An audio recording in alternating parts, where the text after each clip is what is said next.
সরকার জনজাতি এলাকায় অর্গানিক চাষে গুরুত্ব দিচ্ছে, জানালেন কৃষি উন্নয়ন মন্ত্রী রতনলাল নাথ।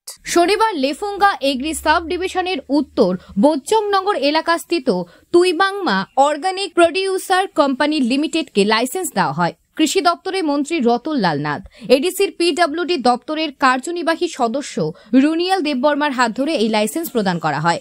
এখন থেকে তুইবাংমা এফপিসি সফল বিক্রি, আমদানি, রফতানি করতে পারবে। এই এলাকায় 2 হেক্টর জমিতে অর্গানিকভাবে আনারস চাষ হচ্ছে। পাশাপাশি এদিন এই এলাকায় ড্রোন প্রযুক্তি ব্যবহারের ডেমো করা হয়।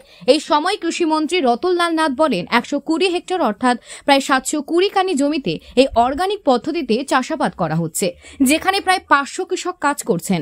আগে রাজ্যে কোনো এফপিসি ছিল না। বিজেপি সরকার আসার পর রাজ্যে 40টি এফপিসি করা হয়। তিনি বলেন, সরকার জনজাতি এলাকাকে অর্গানিক চাষের জন্য গুরুত্ব দিচ্ছে। পাশাপাশি বিস্তারিত প্রক্রিয়া ব্যক্ত করেন তিনি এই বিষয়ে সংবাদ মাধ্যমের মুখোমুখি হয়। স্বয়ম্বর করতে হবে, আবার অন্যদিকে অর্গানিকের বাইরেও আরেকটা নতুন শুরু করেছি আমরা, ন্যাচারাল ফার্মিং গুরুত্ব দিচ্ছি। এটা আগে ছিল না, এখন ত্রিপুরা রাজ্যে শুরু করেছে। বিশেষ করে জনজাতি এলাকায় আমরা বেশিরভাগই অর্গানিক আইটেমের দিকে গুরুত্ব দিচ্ছি, কারণ এরা অতীতে যা ছিল অর্গানিক সব বেশিরভাগই জনজাতি এলাকায়, সেটা এদিকে গুরুত্ব। আজকে আমরা কালকে আমাদের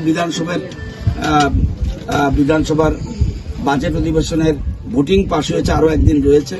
এই ফাঁকে আজকে এখানে টাইম দিয়েছি। তো সবটা এলাকা এখানে তারা 120 হেক্টর বললে অনেকে প্রায় 720 কানি জায়গার মধ্যে এবং 500-র মতো কৃষক এই এফপিসির সাথে যুক্ত আছে।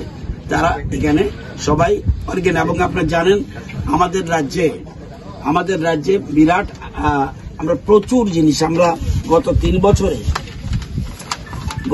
বছরে আমরা বাইরে আনারস পাঠিয়েছি 326 মেট্রিক টন।